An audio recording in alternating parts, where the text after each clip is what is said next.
What's up, everybody? Welcome to Bios3 Raw TV. Well, 2016 is ending. Today is actually Thursday.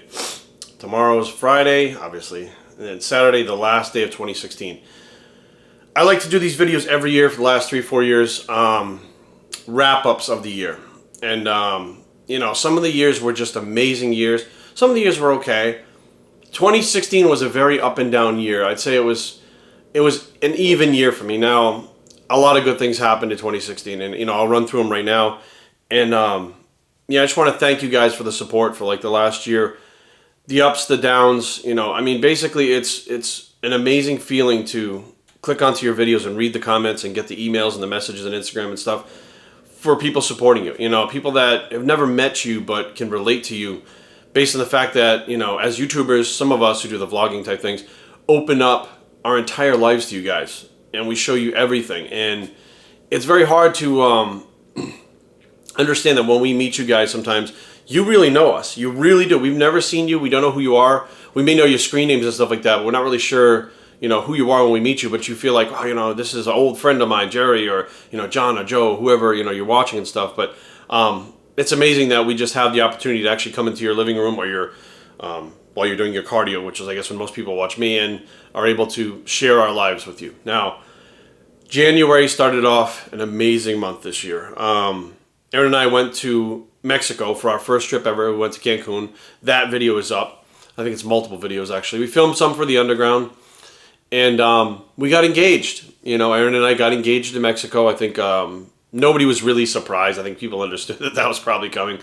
We rolled into February, which was, you know, our first basically full Valentine's Day together as a couple. And, you know, it was just, everything was great from there. You know, we're excited about the future. I had moved in with her at the end of 2015. And now we were engaged, living our life together. We had Brady. I mean, everything was, you know, kind of set. Everything was great. It was falling into place. March, the Arnold came. And, you know, this was, Aaron flew out to the Arnold to see me. And we launched Intracell 7, which was, I don't know, I still can't explain to you guys. You know, I was joking with the owner of Primeval the other night. I said, you know, if I die tomorrow, Aaron has instructions to bury me with a can of Intracell, because that's how important that is to me. My first ever product, a creation that I felt a need for, and I built, and it became very quickly a huge selling supplement, you know, and it's international. I went international this year. You know, Australia it's big in, and I didn't even think it would be anything. I thought that, you know, we would put it out and some people would try it, whatever. I knew it was a great supplement. I knew it tasted great. And when I got back from going to visit Rich Piano, we had sold out. It was like 20 minutes we had sold out. So that was like just the most amazing thing. You know, April I went out to the legendary supplement store opening, which was my first store opening by myself, being flown out to as just an individual and not like being part of a, you know, a team or something like that. So cool, you know. And then May came around, and I found out my mom had breast cancer. Well, that was the middle of April. I found out my mom had breast cancer, which was the first kind of downward thing that happened for the year. And she had a mastectomy. She had the surgery, and I got a message from her friend saying, look, your mom's not doing well. You need to come home. I was like, fuck. So I dropped everything. I got up there, and, you know, luckily she was okay, and her friend was overreacting just a little bit. And I visited with her and my dad, and I didn't know that that would be the last time I ever saw my dad, which we'll get to that later. So that was in May. June, I was full swing into my contest prep, getting ready to do Team Universe, my first try at a national level show, not being loaded up on steroids like I was in the past, or a lot of the other competitors saying, I'm going to use my HRT dose, which was 200 milligrams of testosterone, and the Primeval supplements. And nobody believed it. Yeah, Jerry's on trend, Jerry's on this, nobody believed it, you know. And now we know that people are getting their testosterone levels and stuff checked on the Triendro, and they're through the fucking roof. So they were getting great results, and, you know, I hammered it home time and time again. We rolled out into July over there, and, you know, I got my ass handed to me. I got crushed, you know, which is okay. You know, I was very upset at the time.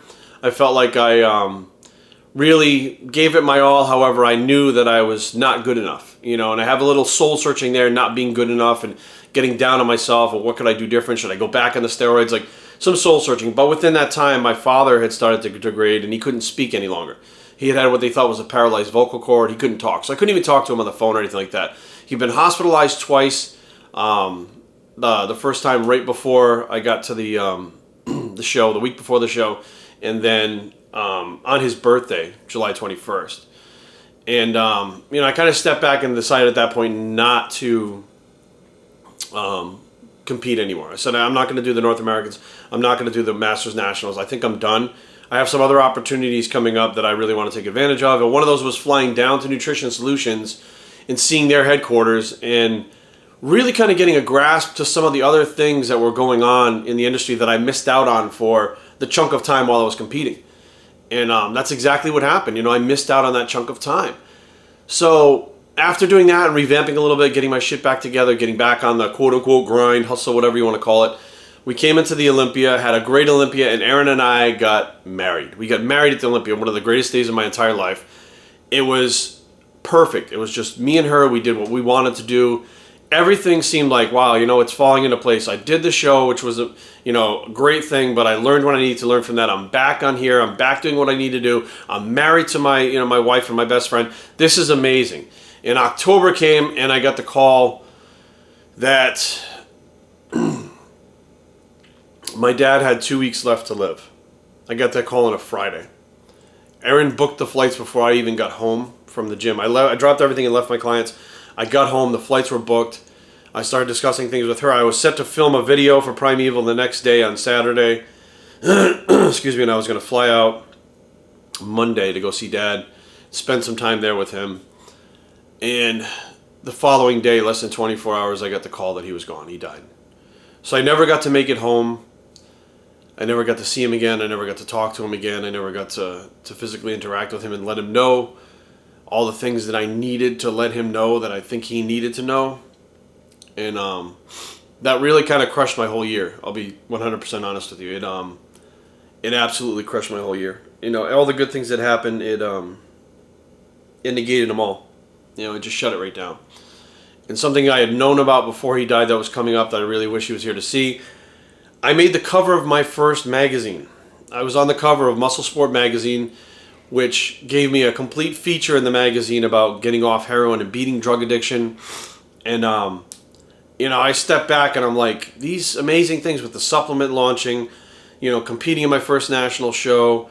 Xanax was launched this year, which is the first ever anti-anxiety supplement, not sleep supplement, anti-anxiety to help your body heal from the stresses of anxiety and, the daily stresses. The magazine cover, the marriage. I mean, so many good things happen, but then, life has a way of just punching you right in the fucking face to let you know that no matter what's good going on, you better fucking stay in check because all of it can be taken away in a fucking blink like that. And it was, shocking. I went up there to Rhode Island. I, buried my dad.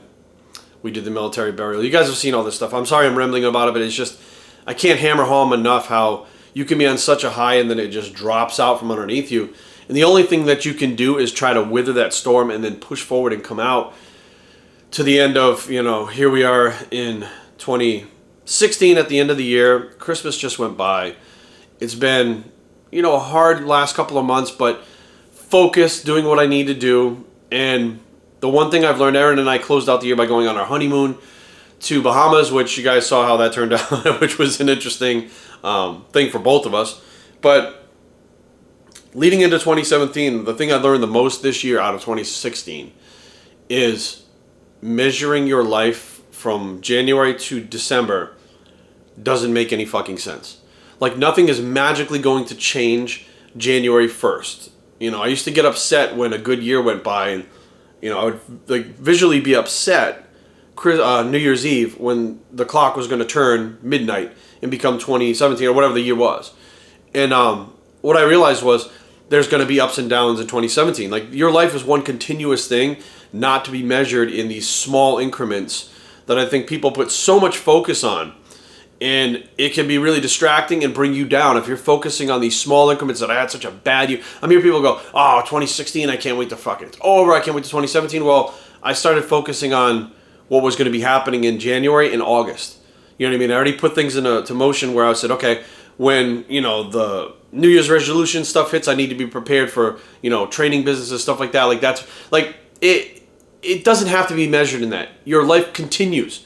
So I'm looking forward to, like, continuing life within the next year, but not really 2017 because it doesn't fucking matter.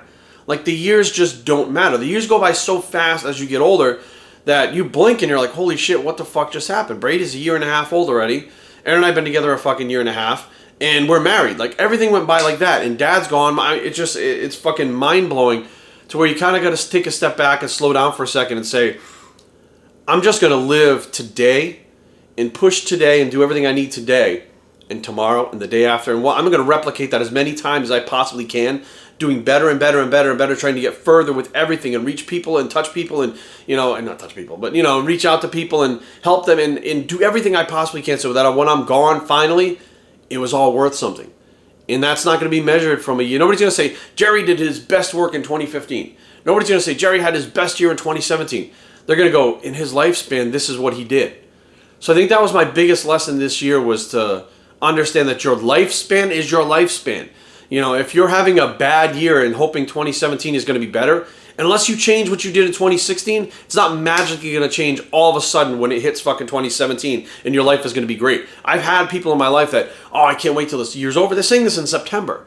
And I'm watching them year after year after year have all these issues and problems and stuff because they're not changing anything right then in their life. They're waiting for the new year.